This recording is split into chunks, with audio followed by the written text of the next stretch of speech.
Dividend investors, bonjour, this is Mike Héroux, founder of Dividend Stocks and passionate investor. So today I'm talking about my dividend income report. This is a portfolio that was created back in September 2017.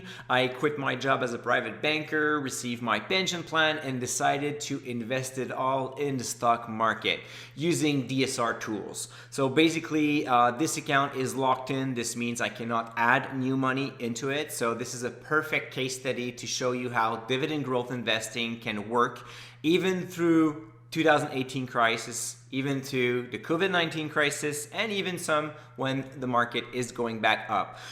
The way that I will be sharing this information now is to following a little bit my newsletter at Dividend Stocks Rocks. Every month I am offering a commentary on that along with my pension plan account, and most of this information can be found also on my blog, dividendguyblog.com. You can get this information right there below. I've put the link once the blog post is up. So the first graph I want to tell you about is money that is being sitting in money market funds over the past 10 years, right?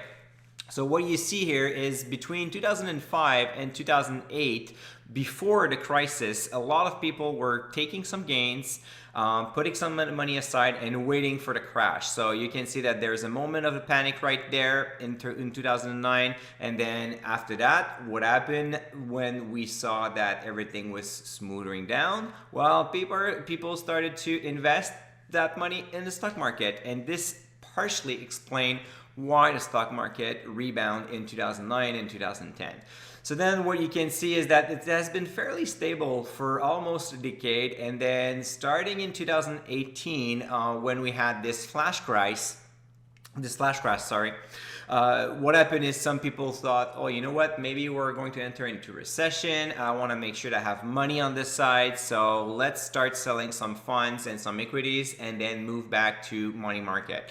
And that trend was very strong in 2019, and then obviously right there what you see here is not a lot of people waiting on the sideline, but this is mostly companies withdrawing from lines of credit and putting money into money market fund just to make sure that the bank doesn't call off the line of credit right away.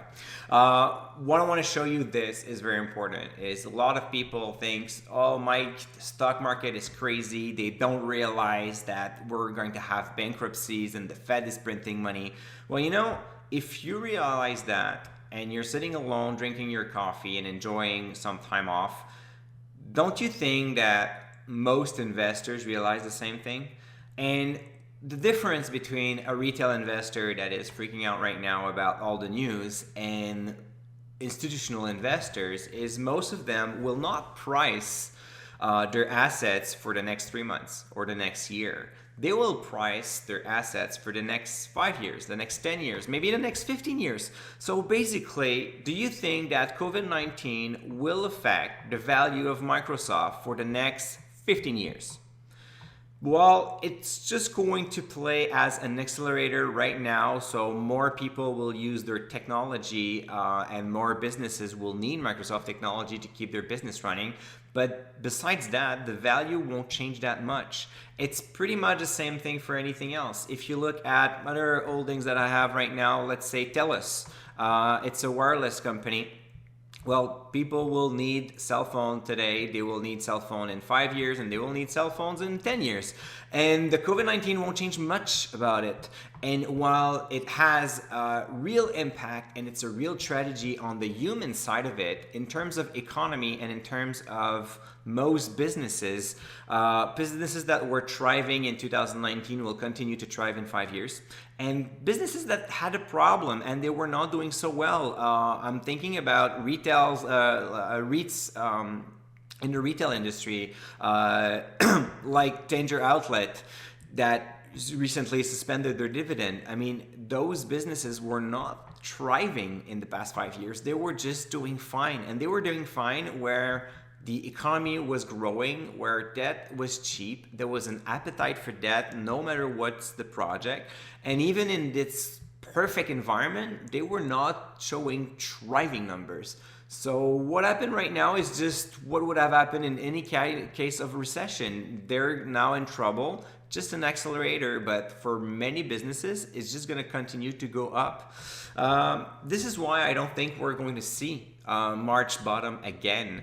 There's only one scenario where we could see that, and that has been, sorry, I have to play around with my screen. And that has been if we're going to get stuck in another lockdown again in fall, if there's another wave of the virus. And in this scenario, while it could be catastrophic, we have no clue if it's going to happen or not. So yes, you may want to wait on the sideline, but two things could happen. You wait on the sideline during all summertime, and then you wait and you basically hope for the virus to get out of control and then to forces another economic lockdown and to have a Great Depression. Well, if it happens, then congratulations, you're gonna make money because the market's gonna crash again. We're going to likely lose, I don't know, maybe like 30-40% of the stock market again, and then it will be a great time for you to invest. But if this scenario doesn't happen and you still wait on the sideline, well, the market is just going to continue to go up and you will be stuck in the waiting line forever. So you want to take that risk? It's up to you. I'm not going to take that risk. I think it's a lot safer to stay invested and to find strong businesses. And speaking of which, let's take a look at what I have in my Canadian portfolio. What do you see here? I have a lot of companies that were holding steady throughout the crisis. I'm thinking of companies like Alimentation Couche-Tard or Fortis, that is right here. Those both companies did well since the beginning of the year. They're like obviously safer investment than others stocks. I have shown, just gonna put you up there. My account is plus 18% for like 3 weeks basically. So from April 6th to May 1st. So in 1 month, in 3 weeks, the market like surged back. I don't think my results are like anything incredible. It's just pretty much what happened with other companies and other portfolios. I've seen a strong rebound from CAE right there, and then Intertape Polymer. They were both greatly hit in March, and now they came back quickly in April, so that was good news. And another one that I want to put a highlight here is Sylogist, that announced a 10% dividend increase a few weeks ago. So when you're thinking that the economy is going to collapse, that the end of the world is coming, well, I have news for you. Some companies keeps increasing their dividend. Now, let's take a look at what I have in my US holdings, which have done pretty well actually. In this case, I'm up 17%. That's another, then again, pretty good results here. What you see is obviously companies like Apple and then Microsoft and Visa. They showed great numbers. It went well. That was fine. One that could make a little bit of problems in my portfolio is Lazard right here, but as you can see, it has a very small position. Lazard, the thing about it is it's a highly volatile stock. If you look at the past 10 years, the stock price just goes up and down like this all the time, but it pays a very solid dividend. They do have basically two businesses, two segments. First one is they are asset manager. They're specialized into real assets and other like more difficult assets to manage. So this gives them an edge for pension plans and other institutional investors. So this is where they get the most of their money. The other part, the other 50% of the business is they're doing financial advisory services for merger and acquisition and also for debt restructuration. So you can expect lots of debt restructuration in the upcoming quarters. It is less profitable than mergers and acquisition, obviously. So we all expect revenue to go down for Lazard. However, if you look at what happened back in 2008, 2009 during the financial crisis, yes, it was a rough time for the business, but they were able to gain market shares in all their business segments. So this is a strong business with great expertise, well known in the industry. So while it may be one of my position that is at risk, well, first, it's a small position, and second, it's not their first time. They've managed through the crisis in 2008 with good expertise, and they made great moves, so I'm not too worried about that part, but still, then again, it could happen. Finally, I've already discussed that in a previous video. You can watch it on my YouTube channel, Disney. announced that they suspended their dividend. Obviously, you're not buying Disney for their dividend payment anyway. We're talking about a 1.5 yield. It's not the end of the world that they decided to suspend it. And when you think about it, half of their business is closed right now, so it doesn't really make sense for them to distribute that money. You know, while they're laying off people that works in park, they would reward shareholders. I don't think it's going to be seen as a good plan.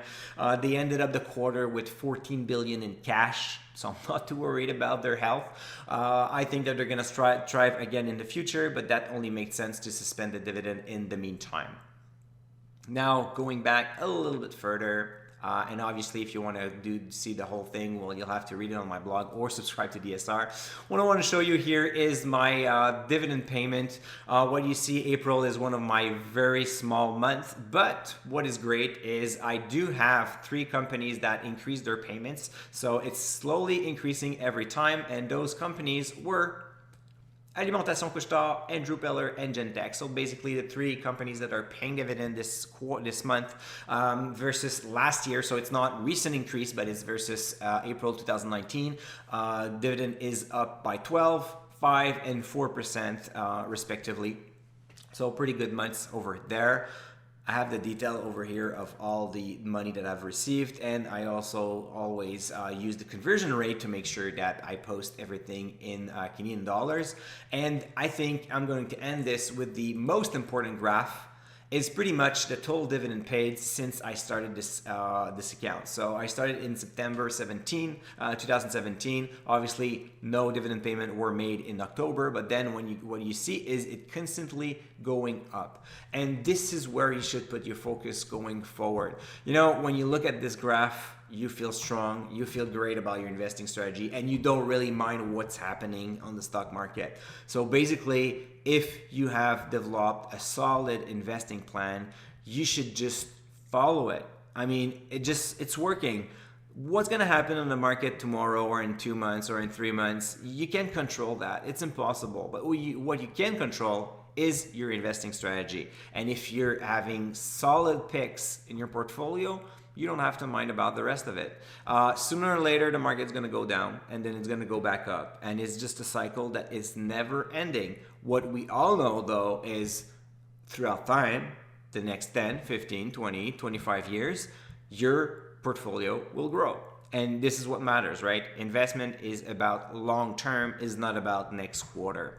So hope that you have enjoyed this video. Please subscribe to the YouTube channel to make sure that you receive all my updates. I will be posting another video this week, that's for sure, probably on Thursday. I'm kind of like doing this on the moment. I think it's great to just have the inspiration right away. And until the next video, stay invested.